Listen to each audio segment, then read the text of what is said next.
Bien le bonjour et bienvenue sur la chaîne Blue Girl Grace Anke. J'espère que vous allez bien, que vous surfez au mieux sur cette vague énergétique. Je suis désolée pour l'écran noir que vous allez voir, mais je n'ai plus du tout de place sur mon portable. Et donc là, j'enregistre une vidéo, d'accord? Et bon, vous n'avez pas besoin de me voir, c'est le contenu qui est important, d'accord? Je vous prie de m'excuser. Donc, je vous présente cette canalisation du lien gémellaire qui sera en deux parties à cause de la quantité d'informations qui s'y trouvent. Sachez aussi que les termes jardinier et gratteur de tête n'ont pas toujours été, d'accord, et ne sont pas définitifs. Ces noms sont utilisés pour démontrer ce qui se passe, dans quelle phase ils sont, qu'est-ce qu'ils sont en train de vivre et passeront à un autre surnom lorsqu'une étape sera franchie. Donc vous avez compris que le jardinier est l'ex-chaser, donc au moment donné il devient un colonisateur, et je préfère l'appeler le jardinier, un colonisateur de son environnement, d'accord, parce que c'est vrai que ce mot-là est assez particulier, et le gratteur de tête qui est l'ex-runner et qui restera gratteur de tête pendant un petit moment, d'accord? Parce que le jardinier, lui, il passe à une autre étape. Cette phase chez lui est vraiment très très courte, le jardinier. Donc, même si il le restera toute sa vie. Donc prenez vraiment ou pas ce qui résonne pour vous, ce qui vous parle, d'accord? Je vous souhaite vraiment une très très belle écoute.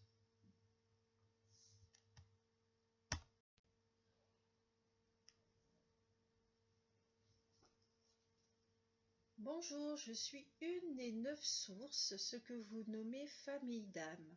Ne sont en réalité que des soleils, des sources provenant de la grande source. Nous sommes le créateur, nous sommes un. Et chaque source qui en proviennent sont un éventail de ce que le 1 souhaite expérimenter dans le rêve qu'il crée à chaque instant. Ce que vous nommez âme est une sorte de clé USB, elle contient toutes les informations, c'est un témoin, le témoin de la source, sa carte mémoire. Maintenant, parlons de ce que vous appelez famille d'âme, de ces sources qui expérimentent une matière spécifique. Si nous devons donner un exemple, ces sources sont comme des classes, des sortes de classes qui étudient une matière en particulier. C'est l'exemple le plus proche que nous pouvons transmettre. C'est un peu comme si on vous a fait rentrer dans une classe, d'accord, celle du CP par exemple, et que pendant toute l'année, vous n'étudiez que des maths. Parlons à présent du lien gémellaire, ce que vous nommez flamme jumelle. Le duo n'est que la manifestation de la conscience supérieure sous forme humaine. Dans votre conception humaine, il y a deux polarités, deux énergies, puisque nous sommes dans un monde dit de dualité. En fait, le duo est une énergie et exprime ses caractéristiques selon ses besoins, son bon vouloir et ses prérogatives, d'où les fameux switches. Comprenez qu'il n'y a aucun but à leur existence, aucune mission à accomplir, comme tout le monde, cette chose où on nous casse la tête, on a une mission de vie, il faut absolument la trouver. Voilà, on se lâche les cheveux, nous sommes que des porteurs de messages de la source qu'on représente, d'où on provient, ce qui permet aux habitants de chaque planète, d'accord, là où nous allons, de se rappeler, de vivre d'autres facettes de la vie, en gros ce qu'on appelle l'évolution. Par exemple, la source qui expérimente la spécialité guérison va manifester des formes qui auront cette capacité d'utiliser le fluide, d'accord, donc l'énergie créatrice, le fluide de la source, sur des corps physiques et ou subtil.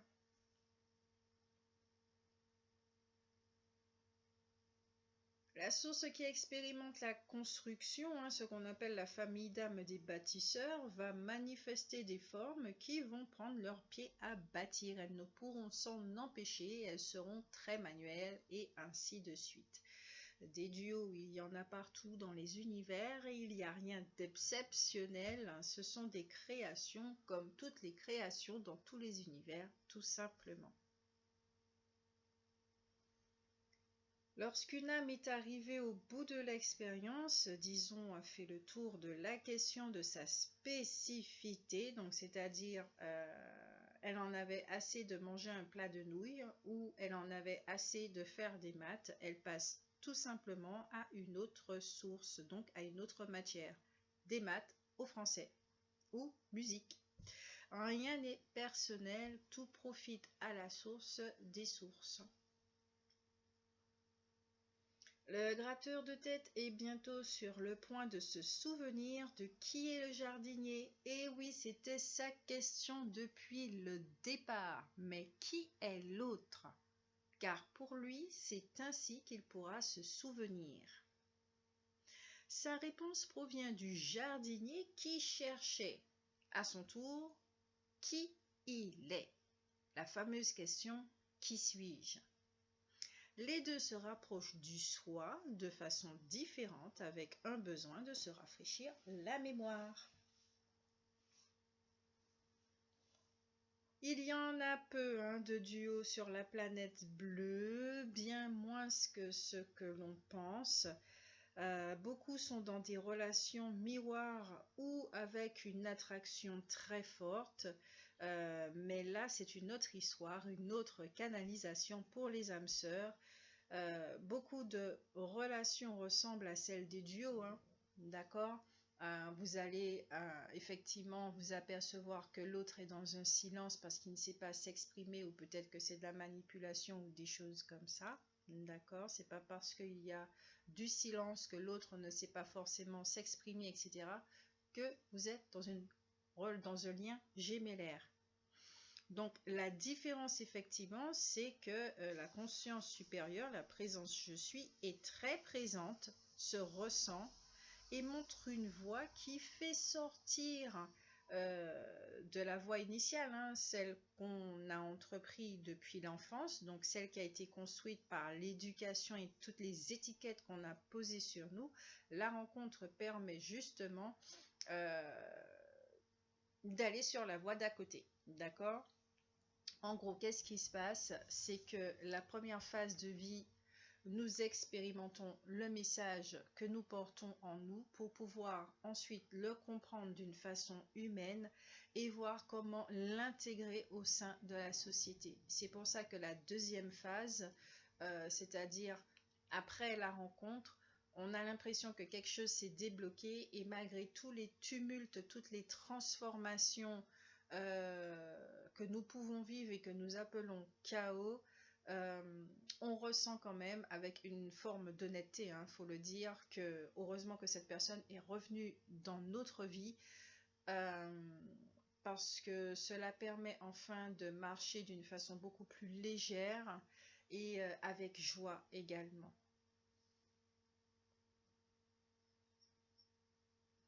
Donc vraiment cela n'a rien à voir avec les relations ou l'humain.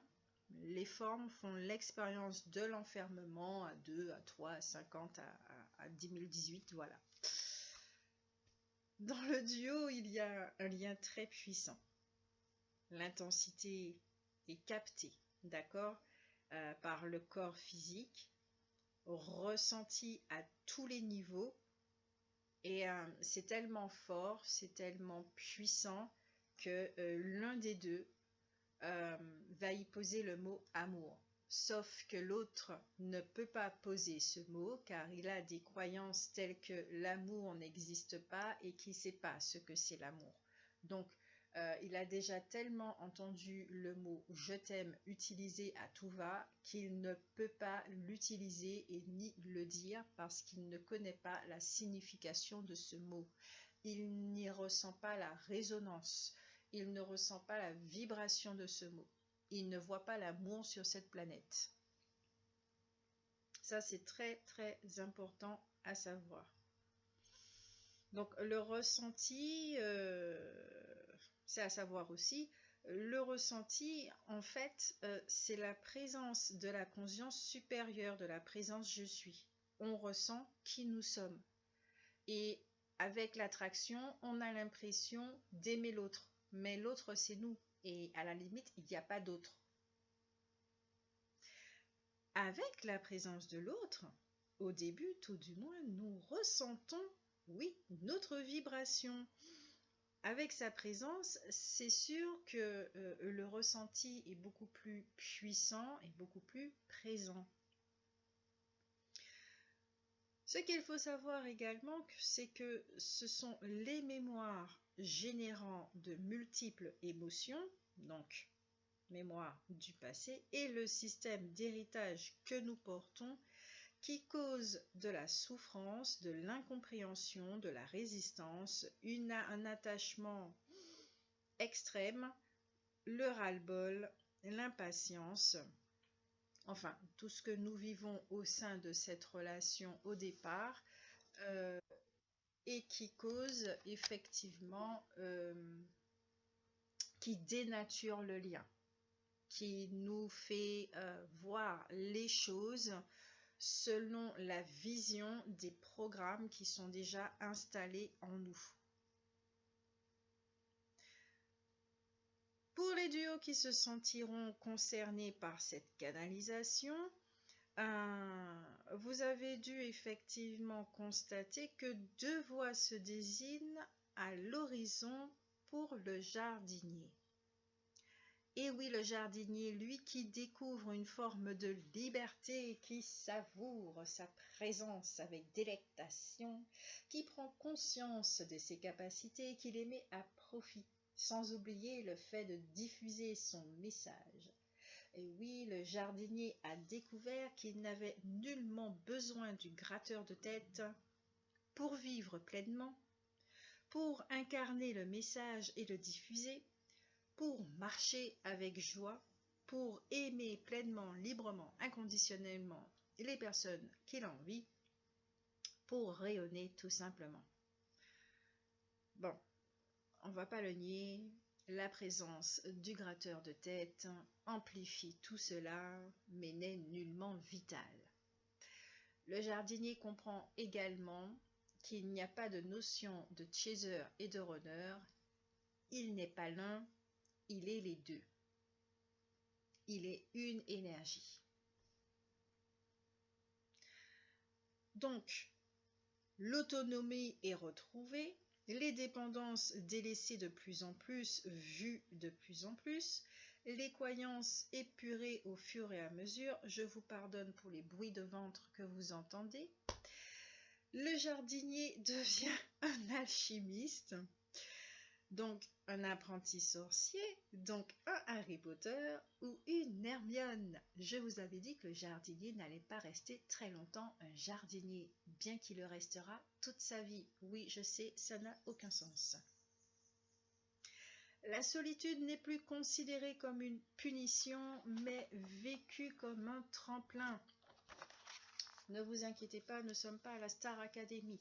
En tout cas, le jardinier, oui, toujours lui, comprend alors que chacun est libre, que chacun a ses besoins, d'où les choix indépendants qui ne l'incluent pas. Et je retourne un petit peu en arrière dans le fait que le jardinier ne peut pas être que l'ex-chaser, car il y a également des dits runners qui se réveillent avant le dit chaser qui est profondément dans un déni. On revient au fait effectivement que le jardinier ou Harry Potter ou Hermione comprend alors que chacun est libre, que chacun a ses besoins, d'où les choix effectivement qui sont indépendants et qui ne l'incluent pas forcément. Cela ne veut pas dire que le gratteur de tête n'aime pas le jardinier. Mais d'où vient cette idée? Cela n'a rien à voir avec l'amour. mais de toute évidence, des croyances qui blessent le cœur. Alors pourquoi les entretenir? Pourquoi continuer à se torturer? Pourquoi continuer à être méchant avec soi? Mais d'où vient cette croyance que si quelqu'un ne nous accorde pas l'attention que l'on veut, ça veut dire qu'elle ne nous aime pas? Mais d'où ça vient cela? Les choix des uns et des autres est dirigé par la même force, donc la source, nous sommes un. La même source qui dit à cette forme, il est temps de quitter un endroit, il est temps de se reconvertir dans le domaine professionnel, il est temps de quitter une relation. Si la source décide qu'à travers une forme, il y a des possibilités de faire des expériences très enrichissantes sans la présence de l'autre, et surtout que cela sera bénéfique à l'un, donc à toutes les autres formes, pourquoi remettre ce choix en question? Ça veut dire que la source ne sait pas du tout ce qu'elle fait. Ne serait-ce pas là une nouvelle mise en lumière? Voilà que le jardinier se transforme en détective privé. Voici une autre preuve que celui qui se croit éveillé ne l'est pas vraiment. Bon, allez, sans jugement, sans culpabilité, on est tous passés par là, on y passera, enfin, bref. Oui, parce que en fait, le jardinier, il s'occupe de sa réalité. Il comprend qui il est. Mais pendant un moment, il ne savait pas qui il était. Enfin, si, avec des mots, mais pas dans la prise de conscience. Le jardinier, quelque part, du moins au premier stade du jardinage, il continue de se chercher. Peut-être qu'il y en a aussi qui continuent de se chercher. Qui suis-je? Tant que cette quête ne s'arrête pas, on ne peut pas dire qu'on est éveillé. Et même quand elle s'arrête, ce mot éveillé, il est profondément dérangeant. Pourquoi ne pas dire tout simplement se rappeler? Avec humilité. Et là, ça ne veut pas dire de se rabaisser, simplement avec humilité. Pas besoin de faire un tout un tintamarre parce qu'on se rappelle de qui on est. Et puis de toute façon, c'est bien dans la vibration, dans le rayonnement, que l'on voit si cette personne se rappelle ou pas de ce qu'elle est. Non seulement dans le rayonnement, mais aussi dans son comportement. Alors pourquoi remettre systématiquement l'amour en doute parce que le comportement de l'autre ne correspond pas à notre standard de ce qu'est l'amour? Pourquoi remettre systématiquement en doute la volonté de la source? Parce que ces agissements ne correspondent pas avec ce que nous voulons. Pourquoi remettre en doute notre valeur? Oui, je suis désolée, mais si tu fais pas quelque chose qui me convient, ça veut dire que tu ne m'aimes pas. Et si tu ne m'aimes pas, peut-être que ça veut dire effectivement que je suis pas aimable, que j'ai pas de valeur, que je suis pas assez.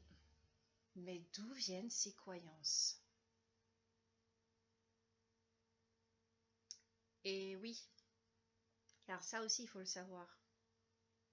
Avant de devenir un jardinier, celui qui poursuivait le futur gratteur fuyait sa réalité.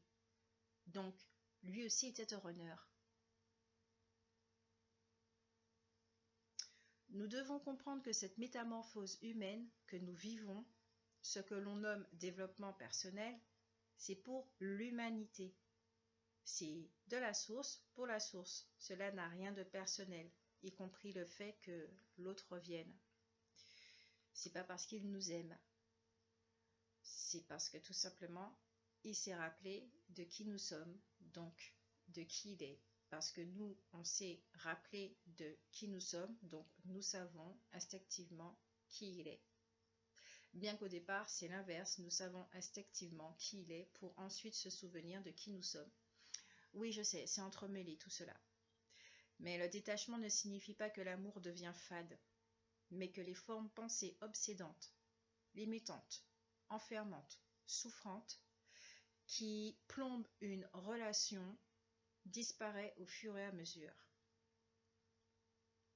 Cette métamorphose humaine n'est pas faite pour que le duo se retrouve et vive une histoire d'amour. Ça, je pense que vous l'avez déjà entendu partout. Mais pour bel et bien laisser la vibration de la conscience supérieure la plus neutre que possible et brillante. Vider l'esprit humain de tout ce qui le plombe et de tout ce qui le fait tourner en rond. Cela permet aussi d'ouvrir la conscience humaine afin que l'humanité, le un qui existe à travers les formes sur cette planète bleue, se rappelle de quel est son rôle sur cette planète. Autrement dit, le gardien de la vie. Et surtout, qu'elle fait partie d'une grande famille et de l'unique famille qui est celle des êtres vivants. Donc oui, tout cela permet l'harmonie, d'accord? C'est ce que cela, voilà ce que ça permet la métamorphose humaine. Ça n'a rien de personnel. Donc même l'éveil n'est pas quelque chose de personnel. Vivre humainement le lien gémellaire est un autre moyen de rayonner le message de la source, ou sa chanson, son parfum, mettez le mot que vous voulez. Donc oui, la première vie effectivement ressemble à un rêve pour l'un, où il est conscient, sans possibilité de s'exprimer. Pourquoi? Parce qu'il est enfermé, il est encadré, il est contrôlé. Donc lui aussi a un faux lui pour pouvoir obéir à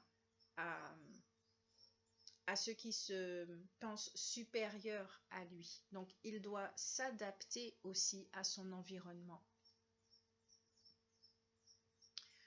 Et pour l'autre, la première vie ressemble à un cauchemar, disons-le franchement, où il trouve refuge justement dans son imaginaire.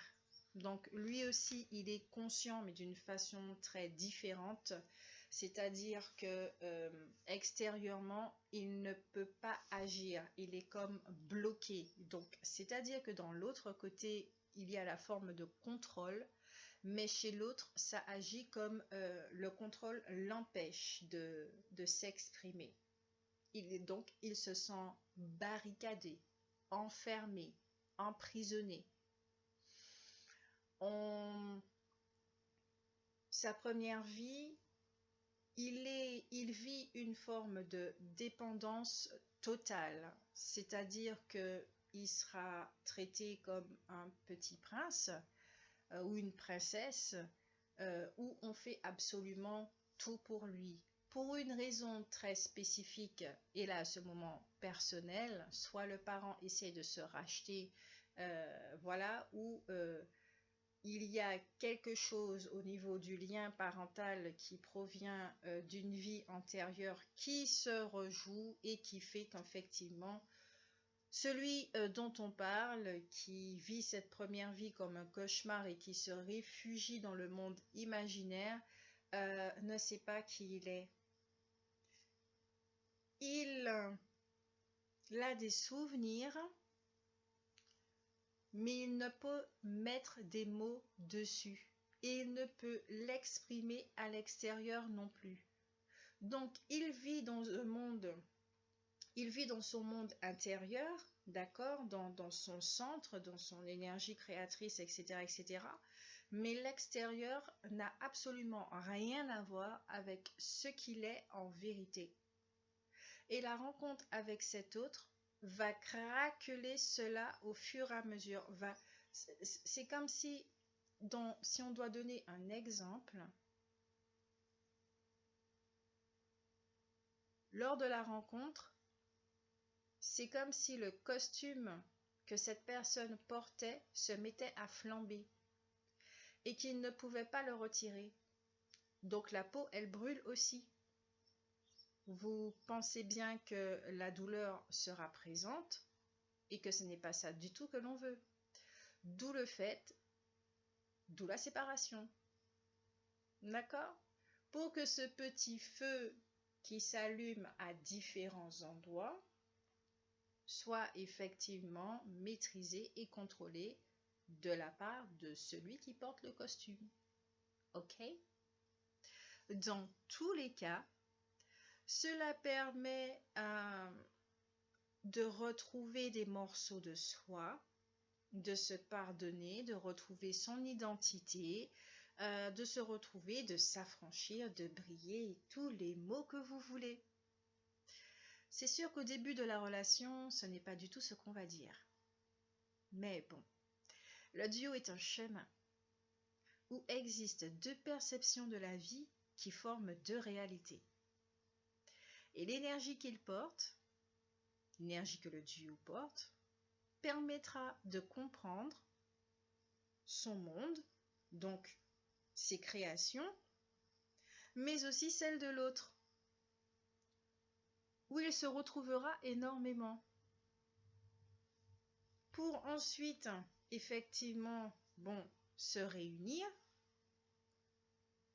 et laisser des traces, non pas de leur passage, mais de leur message. Je vous fais de très très gros bisous. Prenez grand soin de vous et on se retrouve bientôt pour la deuxième canalisation.